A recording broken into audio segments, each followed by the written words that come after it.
could have given up, but you didn't. You could have stopped believing, but you didn't. You could have kept living their expectations, but you decided to make this life your own. And in turn, you're here. Hello, everyone. Today we're meeting Naranjan Nota. She's a spiritual guide, a mentor, and a teacher. Hi, Naranjan. Thank you for joining us today. Hello, Anna. Thank you for having me. Thank you. Let's start on a conversation with diving into your personal journey of becoming the person you are today. Just let us know what led you to discover your own voice and passion in life. How did you know that this is something you meant to do? I think everybody has these moments in life where they just feel right doing a task, a role, an activity, and it fills them on a different level. So it fills their heart, it gives them greater fulfillment in life and how to move through the world. And I tapped into the energy world and the world of spirituality periodically from an aspect of an interest, a curiosity. And then that developed and built further, where it really led me into this is the world that I'm meant to be operating in and from every day. And that's what I do for a living, and support others through that journey. Wow. So, is there any special techniques that you use to tap into that world? And how did you find out that there's a way for you to share it with others? And maybe you can, elaborate more on your own uh, practice with this type of technique and how you help others to discover this voice for themselves as well. Mhm. There are many techniques that become perhaps well known in the media. I mean, with the world of internet, there's lots of techniques out there available. But ultimately, wherever that is for each individual, feel that it aligns with you, that it'll be somewhat easy, and that you fit into it with a little more grace rather than the pull push of a resistance. So for me, it is going into a place of stillness, not necessarily being in a pretzel position of a yogic position or meditation position. I could be just sitting on the sofa and being quiet. My environment's quiet, my environment is still, and moving the focus of my intention and my awareness into my heart and onto my breath, and just being observant on what it feels like and what the rest of my space feels like, but also observing what the mind is doing.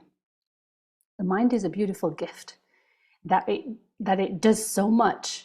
So we don't necessarily want to shut it off. We just want to observe it and go into that place of stillness, observation, and allow that to happen rather than pushing and resisting. Right, because nowadays we're all like feeling anxious or, like upset sometimes, like doing things on a daily basis with our work and relationship. And sometimes people can get to that place of stillness and make yourself being an observant, but rather they would react to certain events that's happening. And how is it possible for them to bring themselves to that place? Is there any type of maybe habits that they could incorporate in their daily routine that could help them to move to that direction, to quiet their mind? Absolutely. There is a myriad of things. One of them being taking the time out to journal. Journal all the thoughts that we have in our minds, because we're bombarded every single day, every single moment. from whatever medium of technology, the bombardment of energy of thoughts are always penetrating into our energy field. So journaling all of that out can be helpful. And taking time away from technology, as beautiful as it is because it's allowed us to connect, taking time away from it to be in your own thoughts, be in your own energy field, and be with yourself is a great opportunity and a real simple technique to sit with yourself. Because often when there are challenges and concerns and obstacles that show up in life, we seek result that we want immediately. But sometimes allowing that space for a result to come in can often come in very organically rather than pushing for an outcome. But when we allow that space in stillness, allow that opportunity for that result to come in, that resolve to a question, we're ahead of the game. There's less pull push. Yeah, and I think journaling will be very beneficial for a lot of people to process their thoughts and to kind of see it on a paper. What exactly is bothering you, and what do you think the reason for that? And it's kind of like helping you to bring it to light, other than keep it like within yourself or being kind of ashamed of something that happened, for example, and now you're afraid of talking about it. But even without telling it to somebody, but just writing it down, it's already helping you to process it. And like you said, being away from a technology or from social media, because all of that is a distraction pretty much. And it doesn't even if it helps you in some kind of way, like to connect, but also it could, take your attention away from what matters. And you have to manage your time wisely. And what are you doing every day? How much time you spend it on, scrolling through social media, and why are you doing that? Is it a way for you to distract yourself from thoughts that you don't want to look into? So it has to be, done on in a way that it's not kind of um, distract you from what's important in your life. And uh, and also, is there any advice you would give to others who feel, unsatisfied or stuck in their careers, and they kind of like not, they don't know yet where to start, and but they know this is not something they want, they're not satisfied, and they don't know like where they should start with looking into, what really matters for them? Is there anything that they could do, just, simple steps to kind of tap into their own potential? Mm-hmm. Well, a couple of things we've already discussed, which is journaling. I think journaling would be helpful to allow that mental clutter that we often carry around and that gets bombarded on us through the world that we live in, to create that and let that go and put it on paper. So I've heard people to also turn around and say they journal by typing because they can type faster than they can write. That doesn't work as well as doing it with a pen and paper. The neurological circuitry that happens, the energy that flows between a pen and a paper, and the movement of pen and paper has a mind, body, and a neurological influence of how we let go of emotions.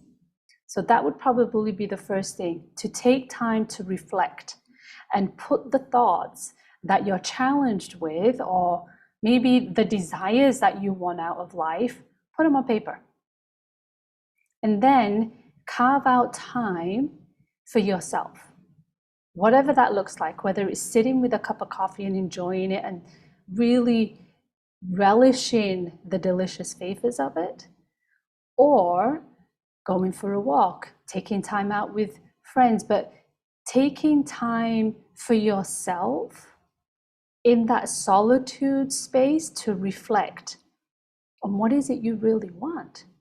Because often when we're in a place of overwhelm and exhaustion, we don't know what it is we want because we're so busy with everything else. And that's what I've recognized, that's what I've identified and seen in my clients, their challenges of figuring out what it is they actually really want. Because what they're doing right now is not working. But we don't know what is it that they want until they create the space and the time for that resolve to come through. And it's a slow process. So to be patient in that journey. And then finally, so the third piece finally would be seek support. We can do a lot of this from ourselves. Seek support, whether it be me or somebody else that you align with, but somebody outside of your immediate sphere. Because just because an individual is a friend, it doesn't mean they're now going to be your guide, your mentor, your teacher for a longer period of time to help you through burdens and challenges. Because then that will then hinge on the relationship that you have as a friendship. Unless you've set the parameters and boundaries for it, great. But if not, it often hinders and adds extra pressure on that friendship. So seek support for somebody specifically to guide you through that, and trust your own intuition of whether that is the right person for you.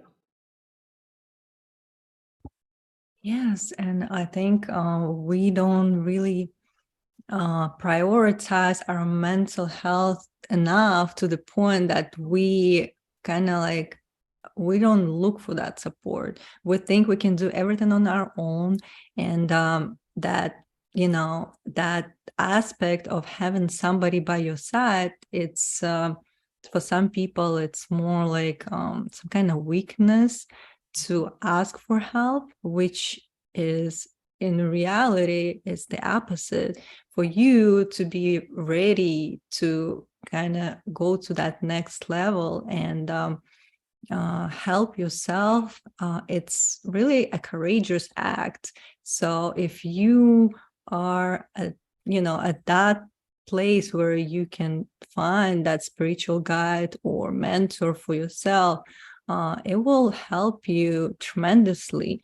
And like you said, it's better if it's somebody not in your circle, like not your friend, because you want to trust that person, and that person should create a safe space for you to to talk, to be open about what's bothering you.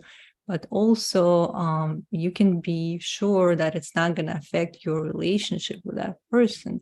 So with having a lot of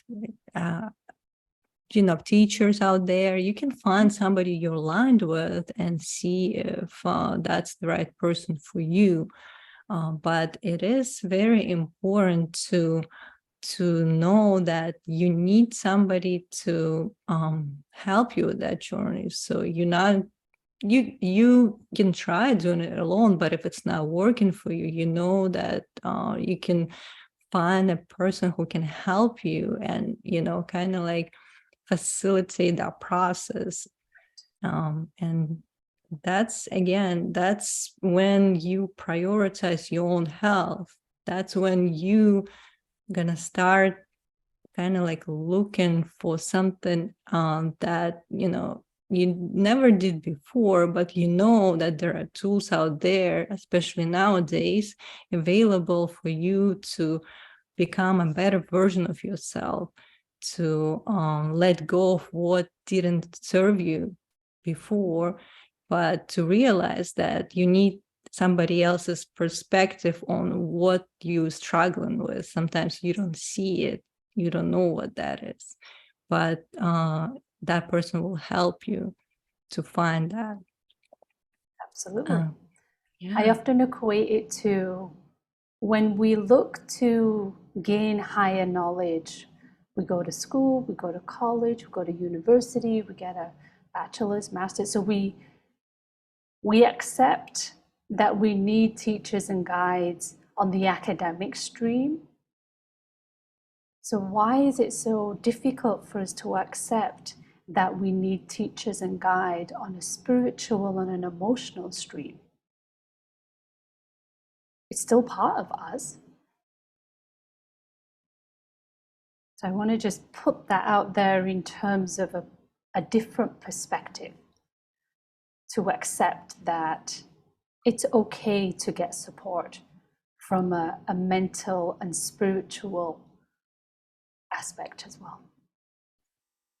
Yeah, and it's not just okay, but I feel like it's essential for us to really like thrive, to be successful, and to flourish as human beings here on Earth, and to understand that we're here for a reason. There is a purpose for it, but when you feel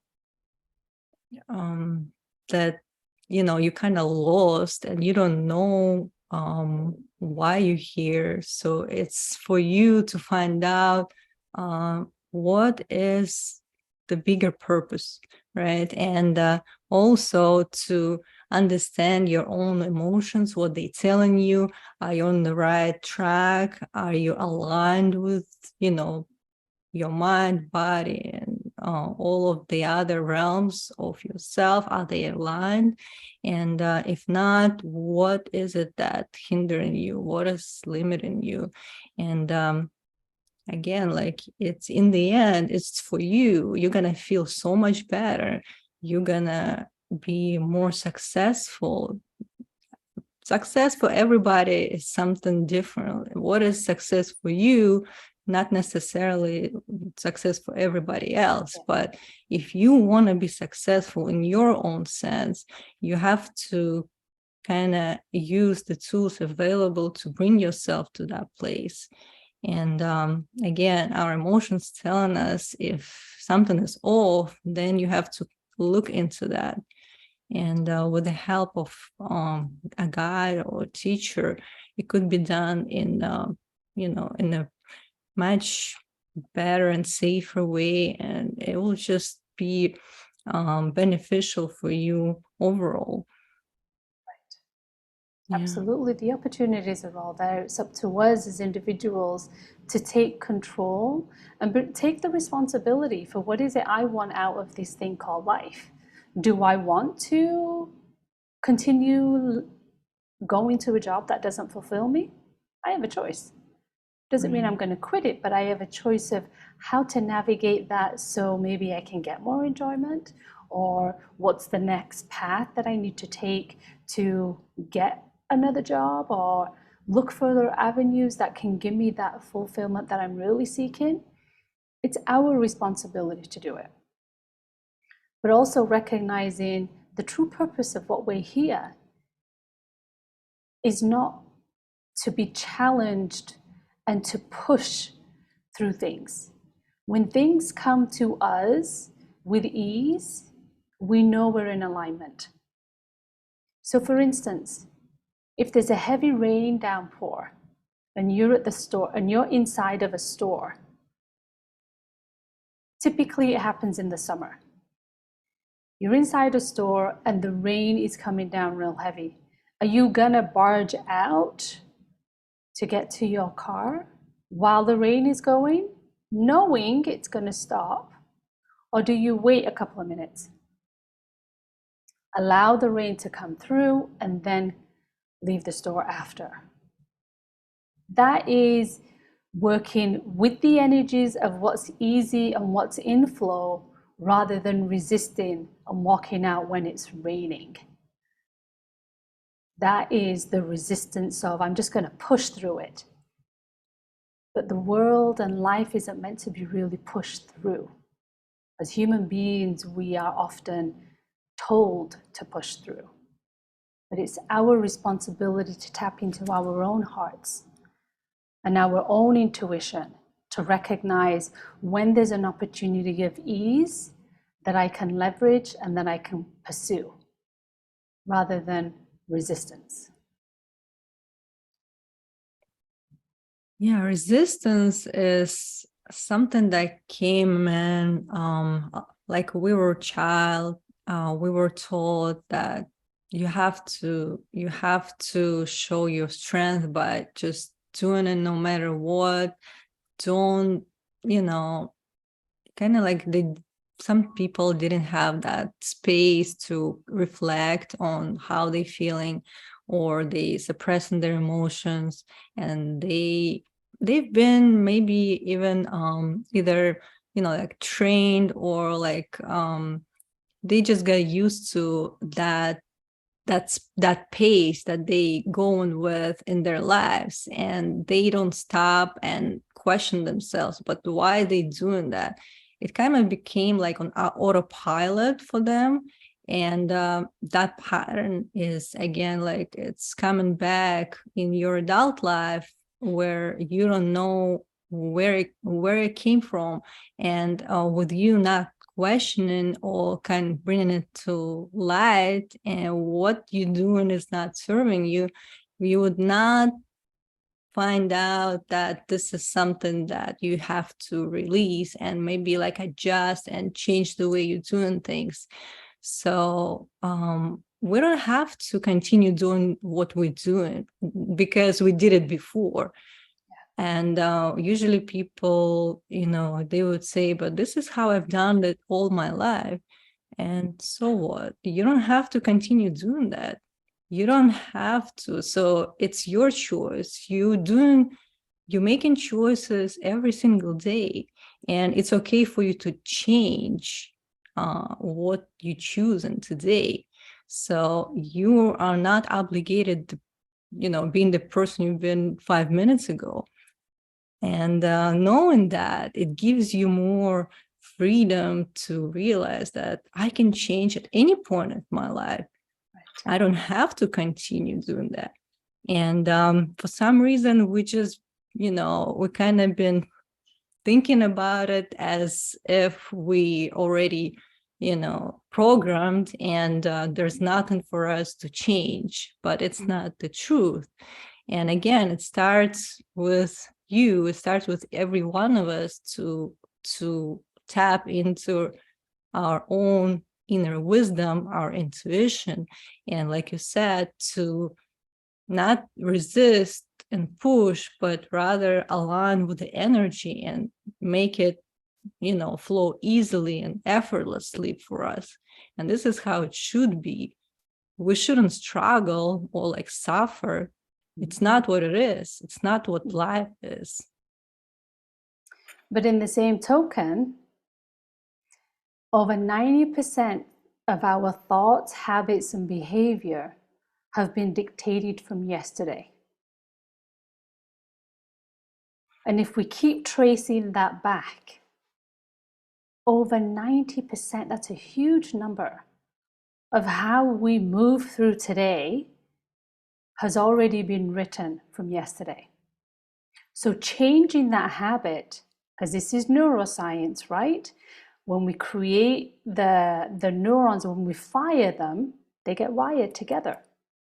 So when we do an act, it fires neurologically in our brains, and that gets wired together, and that becomes a habit. That becomes a pathway that takes us from A to B, A to C really quickly, because the B's have aligned.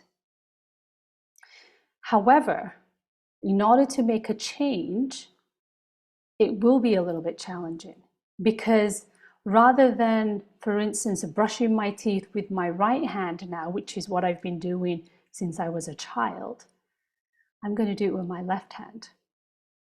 And that is going to feel difficult because we're rewiring the neurons in our brain to do something different.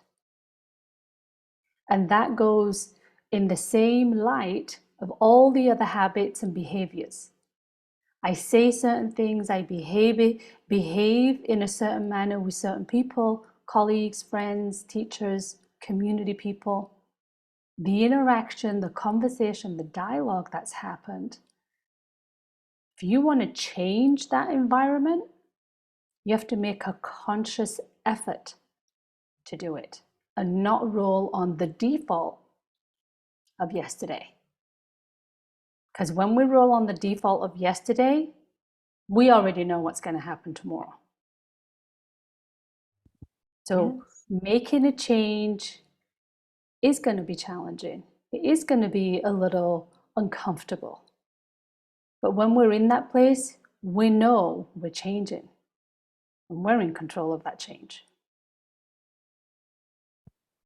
Right. Like you said, it's a conscious effort, and we doing that effort intentionally to change that neural pathways and to like rewire our brain so we can instill that new habit, which is going to be a positive habit for us now. And we know if we make that effort today, in in the future, that will bring us enormous results, because this is what's running our life. All those habits that we do on a daily basis without thinking about it automatically, this is becoming just part of who we are pretty much. And again, like with us spending time on changing that habit, we will see that we will be a different person. And to change a habit, how long do you think that will usually take? Depends on your consistency and your persistence. Yeah. Because you've got to do it every day. It's not, okay, I brush my teeth with my left hand today, and by next week I'll be fluent in it. No, it's something that we have to do every single day to build that memory, to build those neural pathways in a way that they will get wired together more concretely. Because all the wiring that we've been doing has taken decades. So changing that pathway is going to take time. But how much you commit to it is up to you. Some can do it in 14 days, some can do it in 30 days, some can do it in a couple of days, depending on the task, depending on your commitment, and depending on your conviction. So there's an acronym I want to just wrap around that philosophy. The acronym is WATCH. So our words, our actions, and our thoughts all have energy. And that's what makes us who we are. We have words, we have thoughts, and we act out those words and thoughts. But those three components build character, and they form our habits. So that is the acronym of WATCH. Our words, actions, and thoughts build our character and build our habits. So when we change our habits, it changes our character. It changes the thoughts we have, changes the actions that we have, and it changes the words that we have. Yeah, that's a great tool to use. So next time somebody is doing anything, they should watch the way they behave, and then they will know they're in charge to change it. That's right. Yeah. All right. Absolutely. Thank you so much for your thoughts and wisdom, and thank you for joining us today. It was a pleasure talking to you, and hope you enjoy your day. Thank you so much, Anna. I appreciate it. All right, bye. I hope you enjoyed this episode, and if you did, hit the subscribe button and share it with others. Stay tuned.